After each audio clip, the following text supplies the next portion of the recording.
Readers Entertainment Radio presents Book Lights with your host, author Lisa Kessler. Book Lights, where we're shining a light on good books. Hello, everyone. The last Monday of September. It is almost to my Halloween times. I am very excited. And please be sure that you tune in all through October. I have amazing horror authors all lined up to get spooky with me, so definitely don't miss it. And today we are going to wrap up September with one of my favorites, a debut author. So I'm so excited that you guys are here to catch lightning in a bottle with her because her first book came out, and I can't wait for you to meet Lauri. And I did forget to ask Lauri how to pronounce her last name, so I hope that I'm not killing it. Lauri Schoenfeld. She'll tell me if I'm saying it wrong. But she currently resides in Utah with her husband, 3 kids, and dog Jack Wyatt Wolverine. She's a child abuse advocate, a Nancy Drew enthusiast, and is part cyborg. Teaching creative writing classes to her community is one of her favorite things to do when she's not having long conversations with her characters. I did put a link to Lauri's website on the Blog Talk site, but I think it's still under construction, so definitely catch up with her on Facebook. She's very active over there. And I don't want to delay anymore. Lauri, are you there? Hello. You said my last name perfectly. Yay. When the show music started, I looked at my notes and went, shoot, I didn't confirm with her how to say her last name. I really have been doing this a long time, but some days. I'm going to blame it on Mercury retrograde. I think that Mercury started retrograding today, so that's going to be my excuse. So congratulations on your first book coming out. Do you want to tell everybody about Little Owl and why they should run grab it? Yes, thank you so much. Little Owl is all about an unstable mother. The main character is Adeline Rushner, and she comes from a background of childhood abuse and PTSD, where she has a now family of her own where she's trying to create consistency and stability within her family, but she's really struggling with how to do that as her own trauma is continuing to spiral within her own life. So when she has her girls taken right from her front yard and they're presumed dead, her whole world comes to a complete halt where she cannot accept that this is her reality, as she wanted to create something so much more, and now it's gone. And what this does is this propels her and takes her down a journey of trying to figure out what happened to her girls, the Rushner girls, and also try to figure out what lies she's been telling herself and what lies those around her have been telling her as well. Stems from her own trauma and PTSD within her childhood. Wow. So I wanted to ask you, because when I was reading the blurb on the book, I really got this strong feeling that part of thrillers and suspense sometimes rely on unreliable narrators. Is that kind of what you were working with when you wrote this book? Absolutely. I am a huge fan of multiple POV as well as unreliable narratives, and Little Owl is a blend of both, where we play in, 7 different characters trying to figure out who's good, who's bad, what lies connect to who, which also gives it kind of a whodunit type feel, which is one of my favorites as well. And we just kind of weave all of that together within Little Owl, keeping you guessing on the twists and turns throughout the whole entire book. Oh, I love it. And I wanted to ask you about the inspiration for this book, because a lot of times when a debut book comes out, it's different than, like, I have a book coming out next week, and I write it much faster than I did my first book that I rewrote many times and that kind of thing. So can you tell us a little bit about the inspiration for this book and how long you've been working on it? You know, what kind of journey has it been to get this book out into the world? Yes, congratulations on your book coming out. That's super exciting, Thank you. Lisa. Thank you. Yes, yeah, I'm very yes. excited. I think it's book number 40, so whew. It never gets old. I love that question because this has been an 11-year journey where, for me, there were a lot of story ideas and a lot of books that came in that I worked on as I was also writing Little Al, but I continued to keep coming back to Little Al, trying to learn my craft specifically within this book. You know, there were a lot of pieces when I was going through my own healing journey of trying to figure out what PTSD looks like and what childhood trauma looks like within my own life.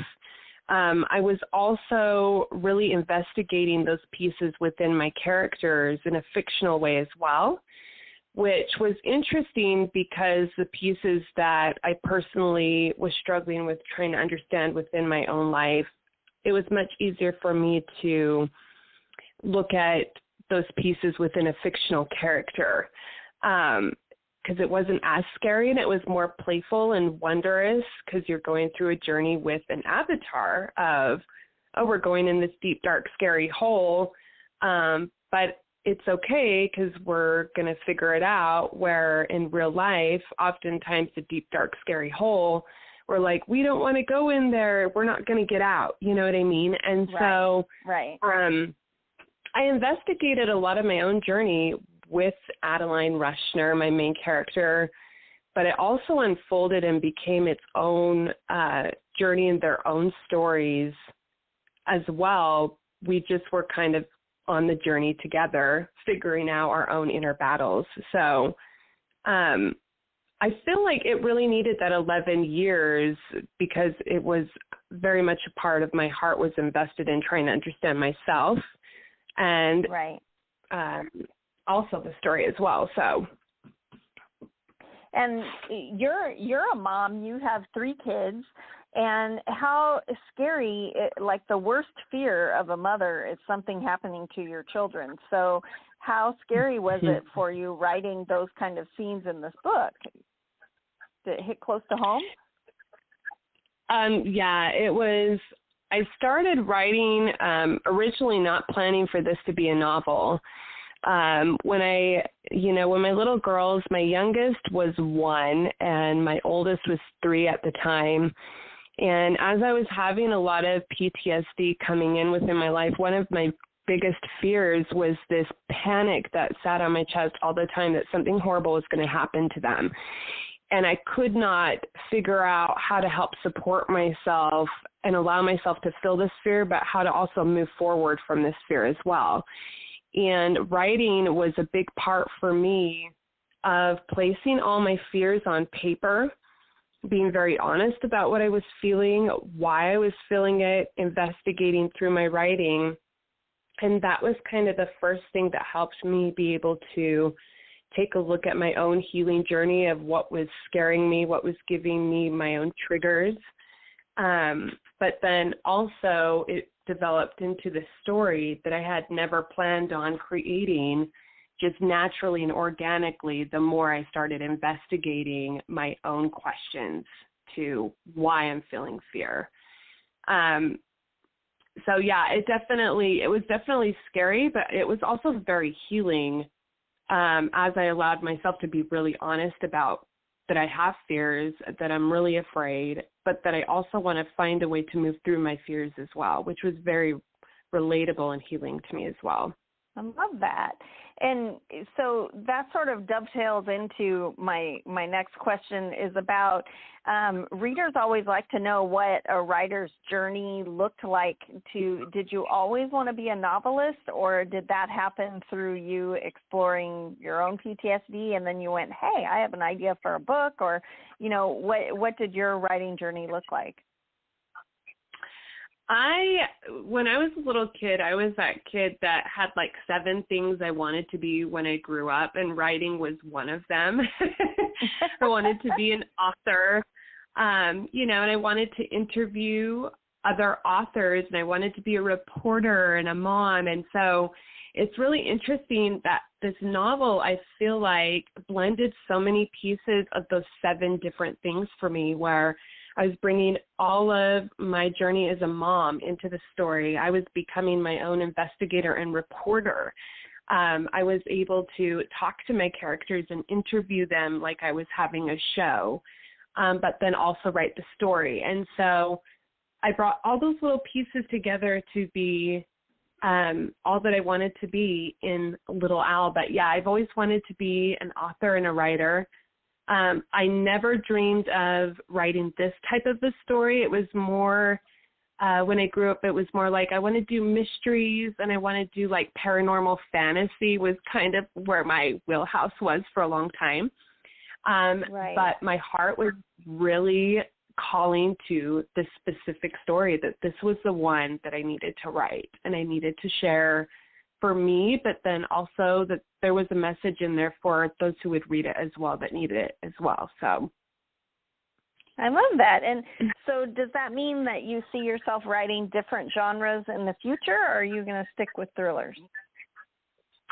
I am playing around with multiple genres. Right now I'm actually writing 2 contemporary fiction novels and also working on a nonfiction, but I do love thriller and mystery too. So I'm an open book with trying lots of different genres and weaving and moving to whatever the ideas spring forward.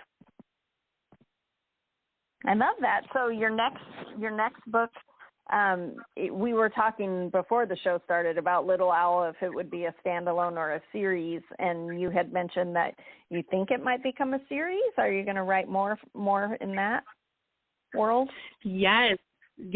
I left it open as, that it would be okay as a standalone with the possibility of a series. And thankfully, the readers have loved it and have asked, please tell me there's more. So there will definitely be a series in the future leading, connecting to Little Owl. Yay. So everyone who has read Little Owl out there will be more. You heard it here. Lauri promised.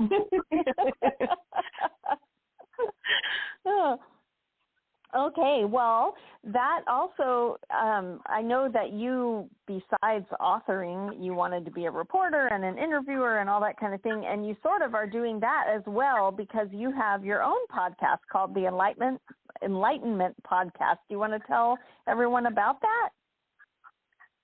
Yes, I would love to. A few years ago, I had an idea that I wanted to start a show where I could talk to people about the things that I just think are so cool about them and their life. And the reason why I was so excited about this is, I would have chats with people in my community or friends down the street or somebody at the grocery store, and they would tell me these fascinating stories about their life. And I would mention how cool their story was, and their comment would be, it's really not that exciting, or no, I don't really think that it has that much value. And I was completely taken back on how often, and I've even been in this space myself, where we don't give ourselves a lot of credit on how fascinating and amazing and cool we are as humans, and how each story that we have may not seem super cool to us, but to someone listening in that has never experienced the thing that they have, it's really quite amazing and very powerful to those who are listening. And so I started the Enlightenment Podcast as a home base for people to come and share their stories, to have a safe platform where they felt that it was safe and supported, where they could share whatever cool, unique story, experience, piece of their life that they wanted to share, to not only help themselves be able to find their own voice, but to help those who are listening to their messages as well. As, you know, when we share our stories, it's not just about us. There's someone out there that also is going through something very similar that really needs to hear that message that someone is sharing. And so that just got started 2 years ago, and it's expanding and growing. I love talking to people. Like I had mentioned before, people are really amazing, and I learn a lot from everyone that I talk to, as we're just really cool. So, and I get to interview. It does feel like an interview.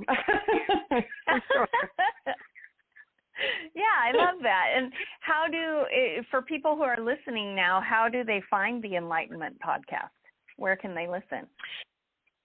Yes, so they can go on Facebook. It is under the Enlightenment podcast. You can also find it on Anchor, on Authors on Air, under the Enlightenment podcast, as well as on YouTube, over on Authors on Air, and the podcast is the Enlightenment podcast. So it's just pretty organic across, you know, all social media of the Enlightenment podcast.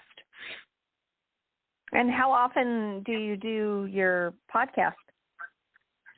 It is every Monday at 3:00 p.m. Eastern Standard Time. Oh, so you're a Monday show too. You kick off your week with new friends every week too. Yes, I love starting out fresh and exciting. Yes. Yes, that can be good or bad, but hopefully usually good. It's good. It's good. Totally good. And dovetailing with that, you also do panels called Illuminating Voices, but that's a little bit different than the podcast, right? Do you want to tell everybody about that? Yes. So we just did our last Illuminating Voices panel was actually on Saturday. And what the Illuminating Voices panel is, it's very similar to the Enlightenment podcast, except we have multiple speakers that speak on the same day. So on Saturday, we had 3 speakers, 3 amazing radiant women speakers that talked about resilience, finding joy, and creating a life of fulfillment. And so every panel, we have specific topics that we talk about and different themes that relate specifically to women and creativity that we do quarterly. So the next one is going to be in November. I want to say it's November 15th, where we'll have the next panel on that. Oh, very cool. But people can still watch it, right? If they weren't there live, can they still catch it? Yes. So it is, that's a really great question. It is virtual. It is over on the Illuminating Voices Facebook page, as well as it's connected on all my social media links as well. They're free events, so anyone can join to these panels and listen into these messages, as well as share to their friends and family as well. Oh, I love that. Very cool. Thank you. So I was going to ask you, who inspires you when you are getting ready to write? I know I have some go-to authors that I read, and I think, oh, I got to get back to the keyboard and write something, because it just always fires me up. Do you have favorite writers that you read that, you know, encourage you to keep at your craft? Yes, I have a few. I'm a huge fan of Mary Higgins Clark. You know, I'm a big fan of Nancy Drew as well, and then Mary Higgins Clark, all of her books, she inspires me so much with how she consistently showed up and wrote. Gosh, that lady wrote multiple novels a year, and every single novel was so very diverse and very different, which I love. She does a lot of multiple POV characters as well. So I have her on my dream board. I actually have a dream board in my writing office. So she's up there on my dream board of someone I aspire to be like. as well as Julia Cameron, who is the author of The Artist Way. She's been a huge advocate for me on, when I'm getting too much in my headspace about making my writing perfect or that it has to be a certain way. Really going back to reminding myself that writing is a space of play and wonder and creativity, and that when you're more in the space of your heart center of enjoying your craft, the more the readers that read your work will also enjoy it as well too. And so both of them are on my dream board of just remembering that I want to be like both of them for different reasons, but they both inspire me a lot as an artist. Oh, I love that. Have you ever read Judy Reeves has the Writer's Book of Days? And I always, when people are talking about, staying inspired to write, that book was a huge one for me when I was starting, because she not only encourages you to write with prompts every day, but also to play and to have fun and to enjoy it. You get to write. It's not a chore. So, yes. and just changing it from I have to write to I get to write really changes your whole frame of reference, I love that. Just you saying that, I got really excited, just the energy behind the words of I get to write is so exciting. It's like, yes, right, I do. right? Yeah, I do get to. I'm so lucky. I got to meet Ray Bradbury a couple times before he died, and he was such an inspiration and could just make you cry talking about words. But he would get so fired up in his wheelchair, all excited, and he would go, "Jesus Christ, you get to get up and write every day. You're a god." And I was like, "Oh my God, I am a god. What?" So, yes. Just a little bit of that enthusiasm, he would say, "I wake up every day," and I'm like, "Oh my God, I get to write." I thought, wow, I'm 90. I hope I'm that enthusiastic about getting to the keyboard. Yes, I love that so much. Yes, 100%. And how has it been for you? I know, plague times has been a challenge for everyone. And a lot of us joke that, writers have been training for this day our whole lives because we sit in our writing cave alone and write. But that's not necessarily true, because I have a lot of friends who like to go write, out at a coffee shop. So suddenly being stuck inside for 2 years has, really crimped their creative writing style because there's less, people watching and that kind of thing. Have you experienced any change to your writing, during these COVID times? For sure, definitely the people watching has been different, because I'm a huge people watcher, and I love that too. That sparks my creativity a lot. So, obviously with being inside, you don't get that aspect per se of people watching in the same way that I would go to, the park or, go to a bird show or a coffee shop. Yeah. Right, for sure. But it's been interesting is I've shifted it a little bit to use different sensory details because I've felt that lack of creativity with people watching. I do a lot more visuals on my computer, so I pull up different characters, or I listen to music more, or I smell different scents more often. I definitely go on a lot more walks than I ever used to, just to get that sense of nature and grounding, and to find that, spark of joy, within the clouds or trees or birds or whatever it looks like, even though it's different than what I used to do. But it's definitely still sparked a lot of curiosity and a lot of joy for me, just in a completely different way than what I was used to. So. Right. Yeah, there have been pluses, and we were talking before the show about all of us have learned to use Zoom, and we've all learned to, use technology to reach out, and like your debut book has come out, and you probably haven't done in-person signings, but you've gotten to meet people from, all over the world, probably through online events, right? Mm-hmm.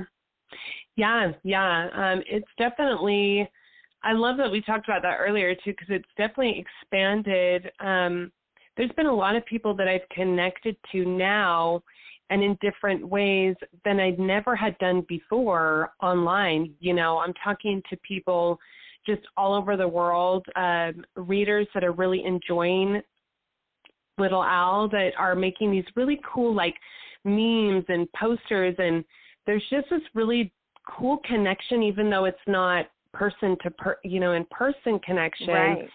It's still really a very cool experience to be talking to people in all different areas of the world about their experience and why they're loving the characters and why they're loving the book, and kind of what they're appreciating within life right now and their struggles. So, I mean, there's definitely pros and cons. It's just, again, goes back to it's a very different experience, but there's so many beautiful ways of connecting that are just different than what we've done before. But I'm grateful for them. So, yeah. And I do feel like that is one of the good things to come out of the whole worldwide plague times, is that we've all learned how to be virtual, and that makes it more possible for a lot more people to participate, because it used to be, I would go to 2 or 3 book conferences a year and meet readers there and do signings and that kind of thing. But if you aren't able to travel, you're left out of those opportunities. And now that we can do things on Zoom and stuff like that, you can everyone can be involved, so there's not that, if you've got somebody who can't travel or they're too far or whatever, they're not left out. I mean, from Australia, you can come in on the Zoom and be, a part of the action, which is really cool. Yeah. For sure. I like, too, how it's kind of, I feel at least in my perspective, it stretched me to be even more creative. So it's kind of helped me to even get outside of the box for myself a little bit and say, okay, I know we can't go out in person, but I still want to reach people and I still want to connect with people. How can I creatively find a way to be able to do that that's fun and playful and quirky, where I can connect to people? And so it's kind of almost pushed me out of my little comfort box to go and find those spaces as well. So I've appreciated the growth that I've learned from that also. That's so cool. Well, we're rapidly running out of time, but I wanted to find out what's next for you. What should readers look for next? Where's your next book coming? When? I can see it. Monday. It's a Monday. You're doing great. Thank you. You're so welcome. I am editing multiple books right now. I'm writing a book at the moment and drafting it called The Sun is My Virus. And it's about a girl who's just allergic to the sun and during a pandemic. And she connects with the boy who his mom just found out that she had cancer. And so they are now kind of trying to understand this world of being inside with the pandemic, but also their experiences are very different, from a girl that's very used to being inside and not knowing what the world looks like versus a boy who is used to being outside and now is faced with trying to look at how to stay more inside to protect his mom. And so that's one that I wrote based on, I have an autoimmune disorder. And so I kind of got to bring in that piece of myself a little bit, of different conversations and questions that, I often wonder about myself, but also especially when there is a pandemic, what that looks like and how that's different for that perspective. So that will be out. The plan is to have that out next year, at the end of next year. And that's what I'm working on right now. So. Okay. Well, everybody be sure to go check out Little Owl. It's available everywhere now. And thanks so much, Lauri, for being here with us. It was great meeting you. Thank you so much for having me, Lisa. This was a lot of fun. Yeah, and great. Good luck with the next book. Can't wait to read it. Thank you. Take care. Bye-bye. Thanks for joining us on Booklights. Be sure to connect with us at www.readersentertainment.com for articles, blogs, videos, and podcasts that matter to readers.